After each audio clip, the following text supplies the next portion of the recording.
Sorry. I wanted to do खड़े होके video but don't know what happened. I started feeling sick. सुबह से ही हाथ पैर काँप रहे हैं, अलग ही वीकनेस टाइप लग रहा है, ठंड में गर्म, गर्मी में ठंडा, कुछ तो लग रहा है. सो बेयर विथ मी. हम बैठ कर ही बना रहे.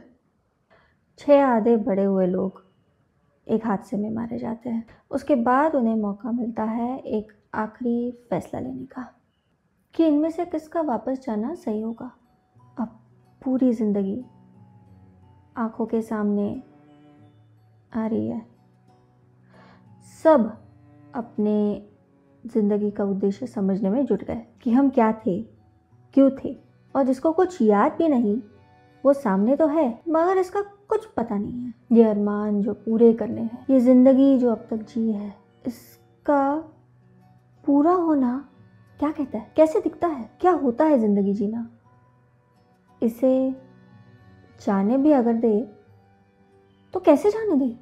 अस्तित्व से जुड़े हुए मार्मिक सवाल और किसी की ज़िंदगी की कीमत यहाँ हाईलाइट हो रही है, क्योंकि यहाँ हर कोई अपनी जी हुई ज़िंदगी, आधे अधूरे अरमान और छूट गए या भूले बिसरे गलतियों पर विचार विमर्श कर रहा है. कार्नाक के सामने अपना केस जो रख रहा है कि अपना जीना वर्थवाइल था, है और आगे भी रहेगा, है ना. The absurd is born of this confrontation between the human need and the unreasonable silence of the world. मैं बात कर रही हूँ राइड द साइक्लोन की. नाश्ता पानी लेकर बैठो, लंबी चर्चा होने वाली है.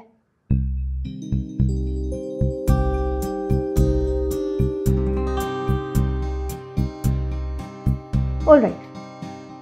Because life on earth itself is a morbid state of land. लोग आते हैं, जीते हैं, चले जाते हैं, धरती वैसी की वैसी रह जाती है. सिविलाइजेशंस आते हैं, जीते हैं, चले जाते हैं, and this goes on and on and on. But रह जाती है जीने की तमन्ना, will to live, will to succeed, जो जागती है अरमानों से, मन के भीतर एक ज्वाला से, जिसे अंग्रेजी में बीइंग भी कहते हैं, जो बस जीना चाहती है ताकि अपने जिंदा होने का सबूत दे सके.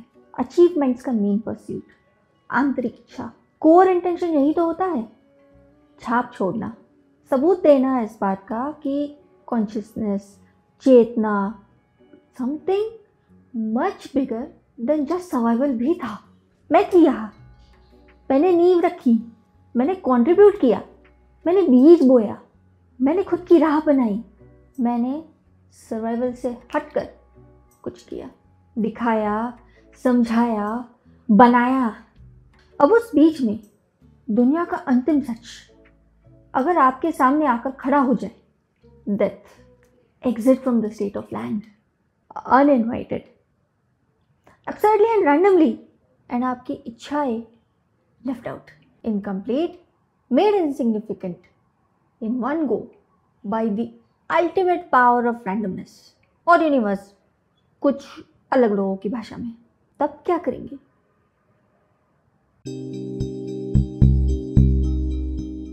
हमारे पास 6 किरदार है और 6 के 6 है यूनिक लोग हैं और एक कॉमन थ्रेड से जुड़े हुए हैं. बेस्ट पार्ट इस बात का ये है कि it's just the atmo around them, people around them, the way they saw life, the perceptions, the hidden desires, and yes, the possibility of what could have been which shapes them. None of it is categorically happening to one of them. They are all facing it. All 6 have all these inner quests. फर्क सिर्फ इतना है कि it's their perception or reflection that makes it come out in these different forms. So, अगर मुझे poetry out करना हो तो हमारे पास ही 6 किरदार है. The whole world, pain, inner animalistic burning quest expressed through imagination and writing. Constance Blackwell, simplicity, basic identity, but with a drive for adventure, aspirations. जो अच्छा है, अच्छी बुरी ना सब में होती है. मेहनत करने वाला चैन भी चाहता है, अकेला रहने वाला अपनापन भी चाहता है। ये एक लेवल के अंदर बिठाना, एक ही पेंट में सब कुछ पोत देना क्या होता है? स्पेक्ट्रम होता है मनुष्य। Come on. Ocean O'Connor Rosenberg, sense of responsibility, improvement, entitlement, ego, protection, surety, ये सब कुछ क्वेश्चन होता है और उसका अल्टीमेट मेल्टडाउन होता है एंड अल्टीमेटली सरेंडर होता है। Ricky Potts, progression, development, channeling suppressed knowledge and inner made up void. It was his brains that found solace thanks to his physical disability. Mitsubishi, Mitsubishi.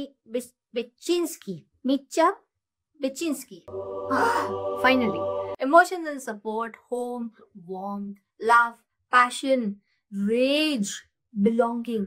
कि कहीं तो जी लो emotion से. Now it's time to let go because प्यार जैसे भी मिला तो सही.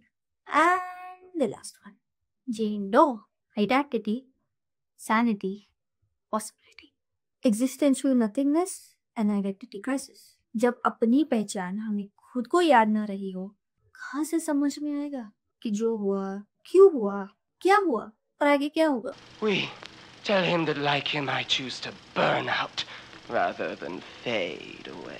नॉल के कैरेक्टर को लेकर मैंने बस इतना ही सोचा कि आखिर ट्रॉमा क्यों जीना था। जब आम तरीके से हमें अपने अंदर की आइडेंटिटी को एक्सप्रेस नहीं करते आता है, तब हम थिएट्रिकलिटी और फैंटेसी को अपना मीडियम ऑफ एक्सप्रेशन बना देते हैं। So Noll was doing exactly that and it was intense enough to look dramatic.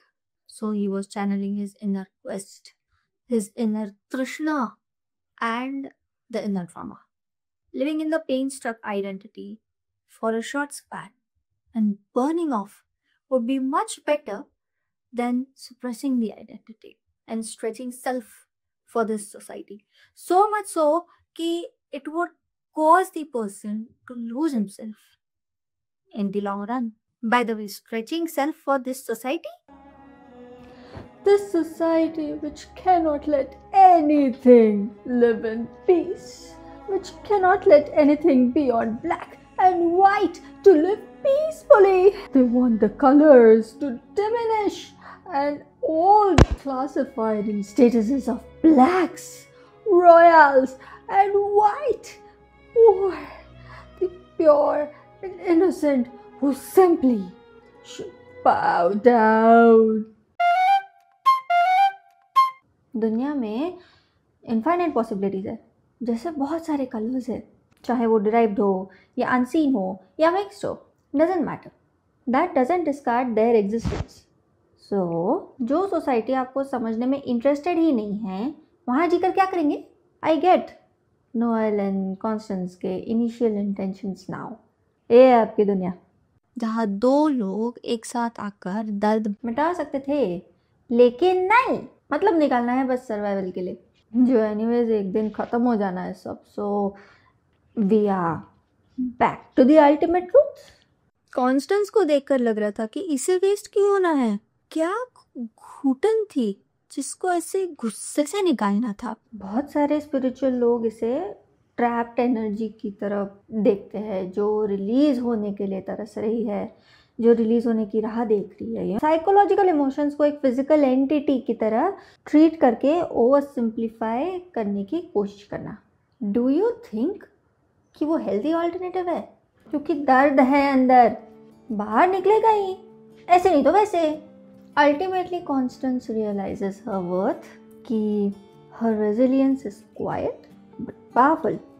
As she moves from supporting everyone else into introspecting her own self, to recognizing her own identity and strength.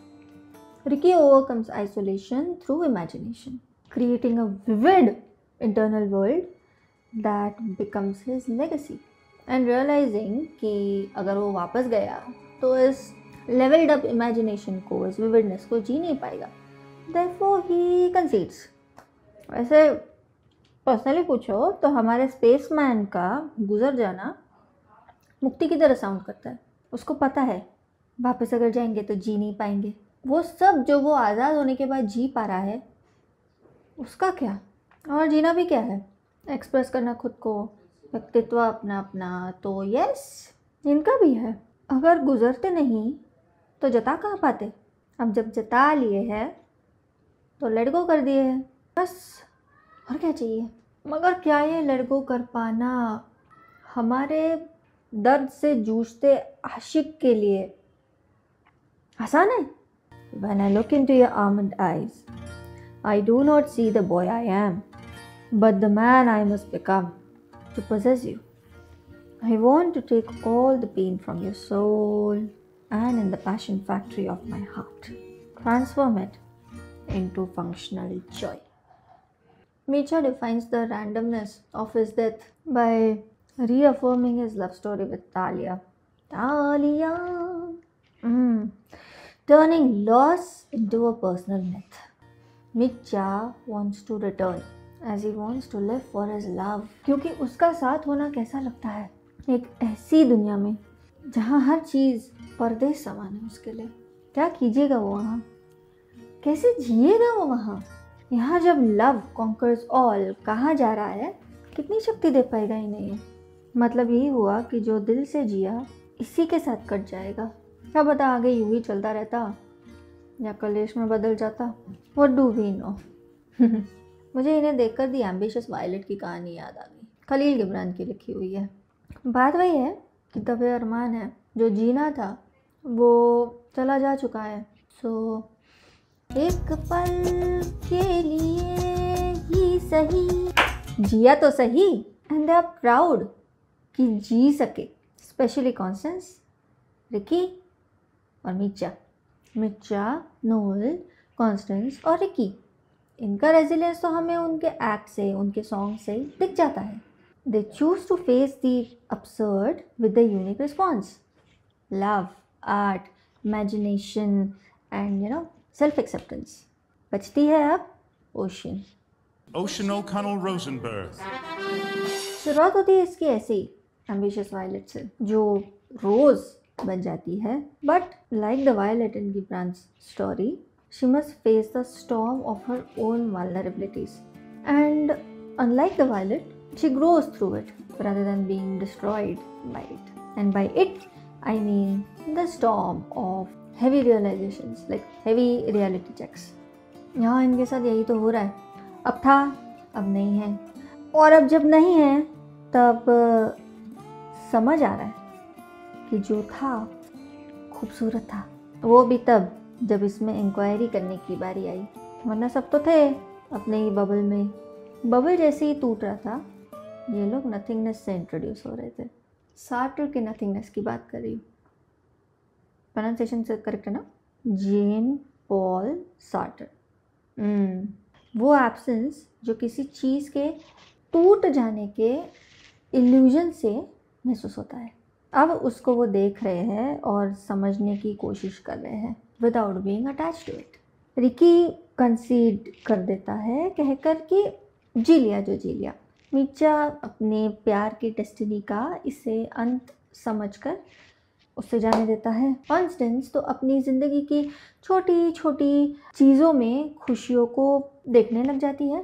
इसलिए जब ocean, जो पहले से ही trend थी दूसरों के लिए सोचने में, जिसका ग्राउंडिंग पोलर ऑपोजिट है जेन से, यानी जो सॉर्टेड है इस तरह कि उसका फेथ रिफाइंड है, उसे समझ है दूसरों की, उसे यूज़ करके जेन को चुनती है। और कहती भी है कार्नैक से, तुम्हें पता था कि मैं खुद को चुन नहीं सकती कभी भी, है ना? बस यही है कि आखिर में सब उसे जाने देते हैं जिसे ये जानने का हक है कि वो कौन है और कहाँ से आई है और क्या हो सकती है। जेन डो, मैं एक्चुअल नाम नहीं लूँगी।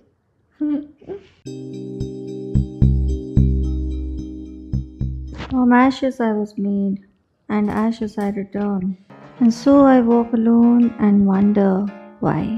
And I am asking why, Lord? If this is how I die, Lord, why be left with no family and no friends? I've got no celebration, just this consolation. Time eats all these children in the end. A melody floats through the air. When silence falls, does no one care?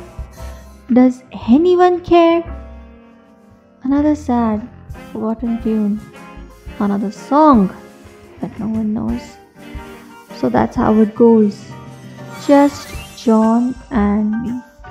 Forever, eternally. Jane Doe. Surprisingly, the lines are self-explanatory. हम कहते हैं कि हमें दर्द नहीं चाहिए, यादें तकलीफ देती है, बट पहचान यही तो बनाते हैं, और आगे जाकर यही अंतर्मन इच्छाएं बना लेती है, इन्फॉर्मेशन देख लेती है, सुन लेती है, समझ लेती है, ये इनर बीइंग जो फिर कॉन्शियसनेस बन जाती है।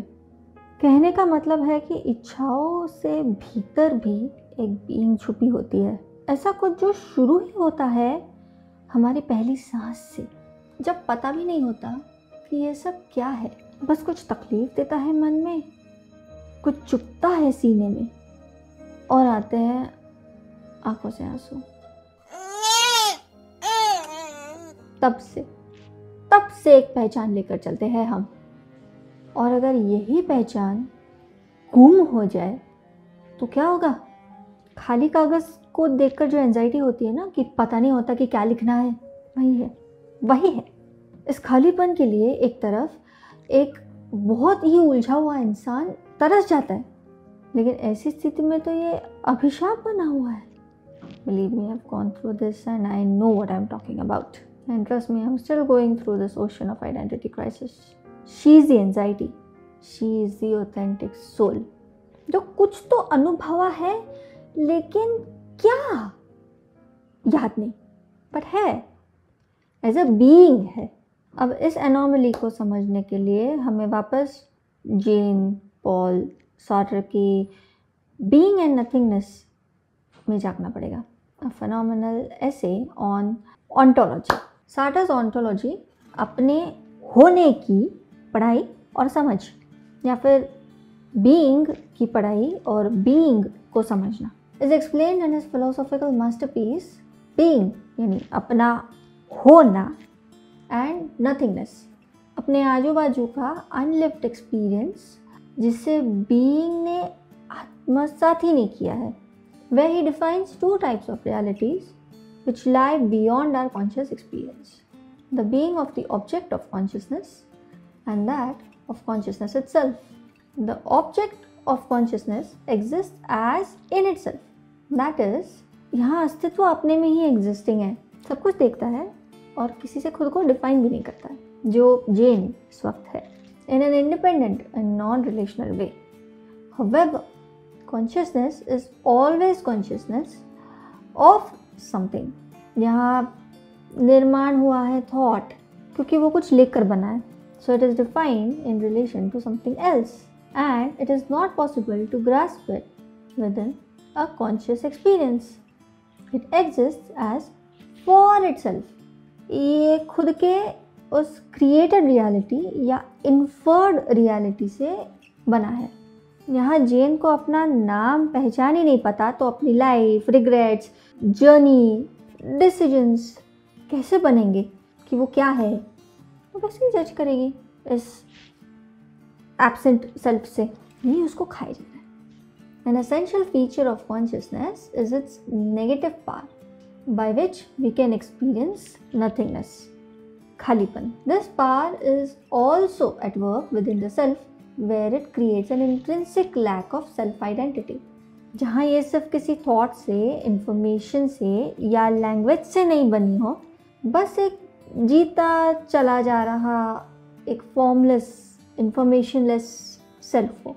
So the unity of the self is understood as a task for itself rather than as a given. Desire for Sartre is a deep ontological drive to become a complete being rather than something stable, self-grounded, जो जेन इस वक्त नहीं है, क्योंकि उसका sir माने उसकी सारी इंफॉर्मेशन यानी द इन इटसेल्फ वाली साइड कॉन्शियसनेस खो गई है। इस आइडेंटिटी क्राइसिस की एंजाइटी से गुजर रही है Jean, which makes her case not just unique but gives an alternative perspective to us as viewers. Sartre आगे कहते हैं कि in order to ground itself the self needs projects, मतलब लाइफ चॉइसेस लेने वाले पड़ा, which can be viewed as aspects of an individual's fundamental project मतलब introspection and existential analysis, and motivated by a desire for being lying within the individual's consciousness. The source of this project is a spontaneous original choice that depends on the individual's freedom. जो यहाँ exactly ये 6 के 6 लोग कर रहे हैं, decide कर रहे हैं एक यूनानिमस वोट से कि कौन वापस जाकर बाकी अपनी अधूरी ज़िंदगी पूरी करेगा। और इन सब में भी वो रेजिलियंस दिखाती है अपने बैलेड से, अपने गाने से। वैसे लेमेंट एक भावना व्यक्त करता है और बैलेड कहानी बताता है, लेकिन यहाँ नोएल की कहानी को उसके दर्द और उसकी तिश्नगी से जोड़ा गया है, इसलिए वो लेमेंट कहलाया गया। और जेन की कहानी तो वो खुद नहीं जानती, फिर भी यहाँ है अपने लिए खड़ी, इसलिए उसका लेमेंट अपने आप एक बैलेड बन जाता है। एंड इन सब को हल्के से गाइड कर रहा है अपने डार्क ह्यूमर और मैकेनिकल सेंटिमेंट से कार्नैक। फेट एंड एजेंसी के बीच का tension, life and death, seriousness and absurdity को मीडिएट करने वाला। He is the structure through which all the characters are confronting morality and meaning.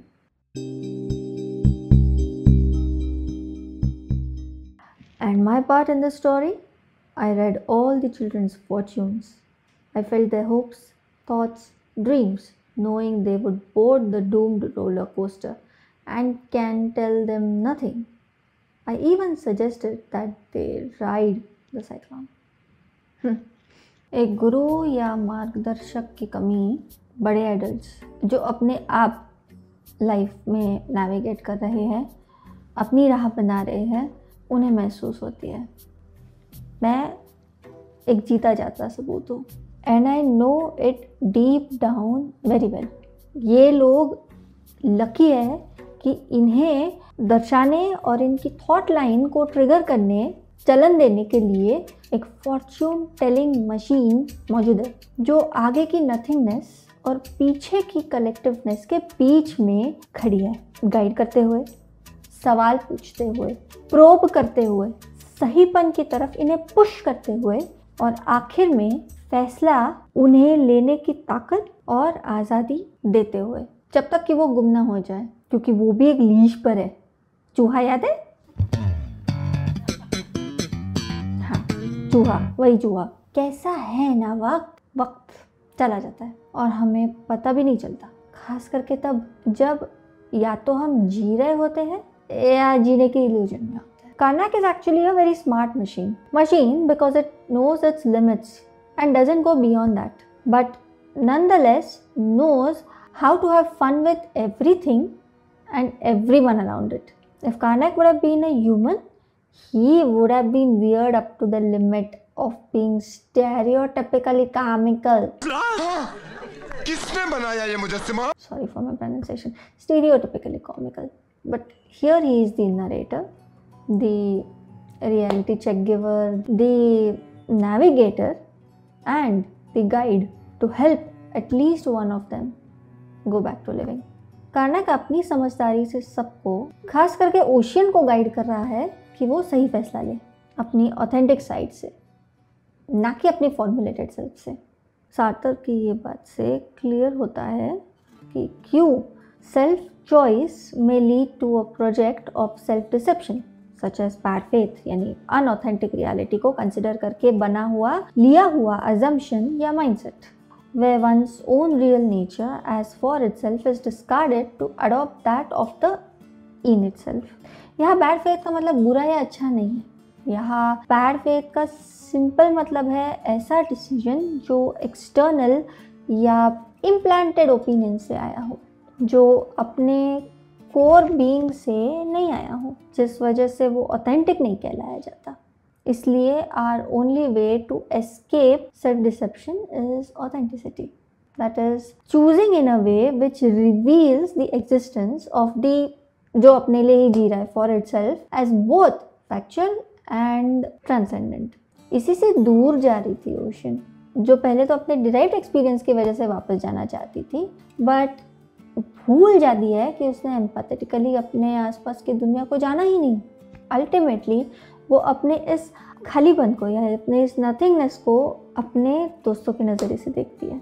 To live authentically is to recognize your freedom and your facticity and not to deceive yourself into thinking some object or role will make you a complete being। and जहाँ रही बाकियों की बात, तो अपनी ज़िंदगी जी चुके हैं 17 साल। रॉड्रिक जे लॉरेंस ने अपने पेपर में मेंशन किया था कि ह्यूमन रेजिलियंस एक कम्युनिटी के फॉर्मेशन से बनती है। समराइज करूँ तो human resilience is portrayed as a dynamic, value infused systemic capacity shaped by cultural frameworks, governance, and intentional choices. It's less about individual heroism and more about collective preparedness, moral agency, and cultural intelligence in adapting to environmental and societal challenges. कहने का मतलब ये है कि एक इनेट system की ज़रूरत पड़ती है जब जीने के लिए एक दिशा, एक उद्देश्य चाहिए होता है, और इससे कम्युनिटी लेवल पर लाना ज़्यादा ज़रूरी होता है, जहाँ एक ऑर्डर या एक सीक्वेंस या कुछ टर्म्स एंड कंडीशंस या कुछ बाउंड्रीज हो, वहीं पर केओस से मुकाबला करके आगे बढ़ा जा सकता है। यही सेम कॉन्सेप्ट उबुंटू भी मेंशन करता है। उबुंटू एक सदर्न अफ्रीकन फिलोसॉफी है। In Zulu it is often phrased as ubuntu, ngumuntu, ngabantu. Pronunciation अगर आगे पीछे हो गया होगा तो आई एम सॉरी, बट उसका मतलब इतना ही हुआ that a person is a person through other people. जहाँ पर भी कम्युनिटी की इम्पोर्टेंस समझने की कोशिश हुई है, मैं हूँ क्योंकि हम हैं, अगर हम नहीं रहेंगे तो मैं नहीं रहूँगा। जहाँ हम से मैं अलग हुआ, वहाँ सुबह का भूला ही बना। जो शाम को घर अगर आ जाता है तो उसे भूला नहीं कहते, बल्कि वो वापस कैसे एकजुट हो सके इस पर ध्यान दे सके। यही आगे होता है, यही कनेक्ट करने की कोशिश में लग जाता है, जहाँ वो पहले तो सबसे अपने जीवन पर रिफ्लेक्ट करने के लिए कहता है, और सब आपस में चर्चा करने लगते हैं कि किसका जाना ज़रूरी है और उसने क्यों जाना चाहिए। आखिरी फैसला सबका मिलकर ही होता है, कनेक्ट इंटरफेयर नहीं करता। Here they are in an existential bubble. Karnak is the fundamental project organizer, and the result is liberation and letting Jane ground herself, fitting exactly in Sartre's being and nothingness existential philosophy. Exactly. Albert Camus का 1942 essay The Myth of Sisyphus। Resilience को समझने के लिए ये कहानी समझना ज़रूरी है।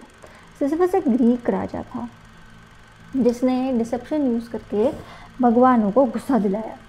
सज़ा में उसे एक राउंड वाला पत्थर या बोल्डर दिया गया, जिसे उसे रोज़ पर्वत पर चढ़ाना होता। जैसे ही वो पत्थर हाइट पर चढ़ जाएगा, वो पत्थर गोल होकर फिर से नीचे आएगा। सिसिफस को वापस उस पत्थर को नीचे आकर ऊपर चढ़ाते रहना पड़ेगा फॉर इटर्निटी। बस इसी को रोज़मर्रा की ज़िंदगी से कंपेयर किया गया है। हमेशा के जीने में यदि एग्जिस्टेंशियल सवाल घुसाए जाएंगे नहीं, तो कैसे समझेगा कि क्या कर रहे हैं, क्यों कर रहे हैं?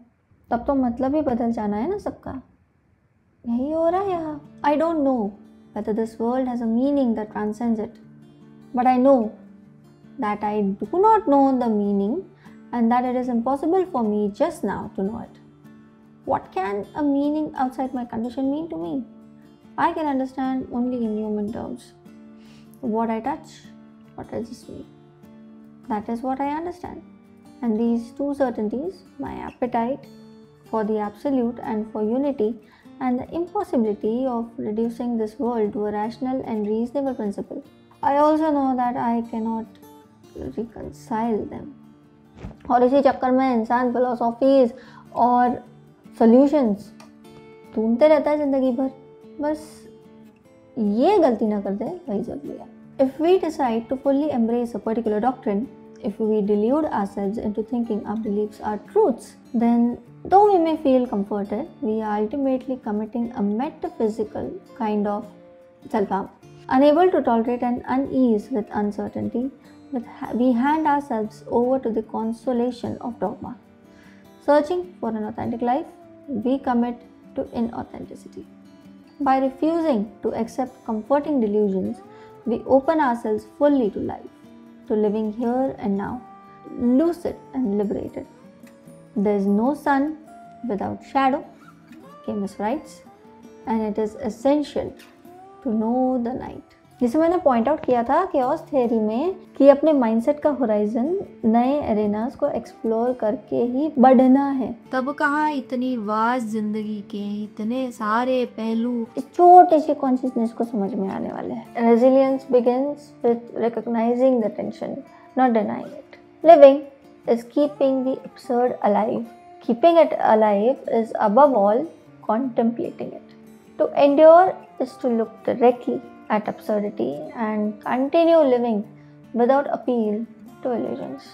अब इस लाइफ में जो अनसर्टेनिटी आ जाती है उसी को केमस ने absurdity का नाम दिया है, जिसे रैंडमनेस भी कहा जा सकता है, जो दिखता है एक एडवर्सरी या एक चुनौती की तरह, और इसे लड़ जाने की क्षमता हर एक व्यक्ति दिखाता है, दिखा भी रहा है, और अपने लाइफ ट्रैजेक्टरी और पीछे छूटे लाइफ एंड प्रॉमिसेस को जस्टिफाई करके रेजिलियंस भी दिखा रहा है. No illusions, no hope of return, but lucid revolt through artistic self expression. In practical terms this means not being enslaved by worldly desires, as if their fulfillment will complete you. You may pursue desires, but authentically, knowing their limits and your freedom.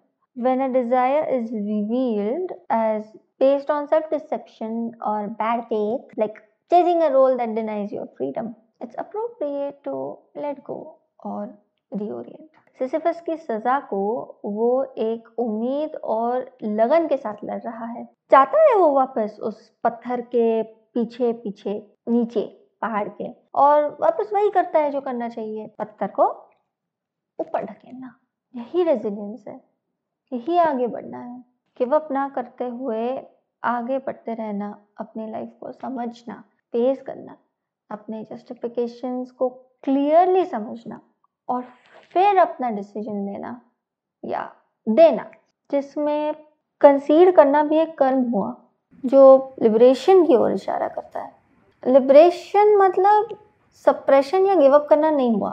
Liberation मतलब उससे संतुष्ट होकर उस ज्वाला को अपनी श्रद्धांजलि देकर जाने देना, जो बुद्धिज्म के अनुसार निर्वाणा होगा.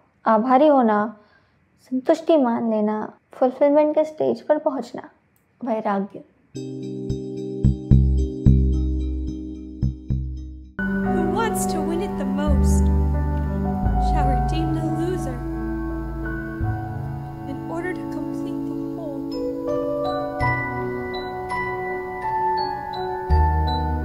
You knew all along I could never do it. What? Choose myself. Ocean give up कर देती है अपने चांस पर, जो उसे बाकी लोगों से मिला होता है, और उसे वो उस इंसान को देने का सोचती है जिसने जिया ही नहीं, जिसे याद ही नहीं कुछ. This act isn't about survival or self-assertion. It's about collective ethics, recognizing shared humanity and making intentional, value-based decisions in crisis. This is proactive resilience in Lawrence, जिनका पेपर हमने देखा उसके सेंस में. She uses ethical agency to respond to an unprecedented situation, not simply reacting to external forces. जो आया ही उबंतु से है, जो ले आया है हमें आत्मज्ञान और वैराग्य की ओर. निर्वाण प्राप्त करके निकम्मा की ओर, sorry if I mispronounced it, as craving is understood and uprooted, it naturally loses its pull. Fulfillment comes not by its satisfactory nature, but by understanding its illusionary nature. Fulfillment comes by realizing the self as already complete. Desires then naturally fall away. Renunciation is therefore an act of insight, a deep seeing into the nature of desire rather than mere withdrawal. चक्रव्यूह माया का चलता रहता है जब तक उससे छूट ना जाओ, वैराग्य स्वीकार करके, निर्वाण प्राप्त करके, निकम्मा अपना के. I know this dream of life is never ending.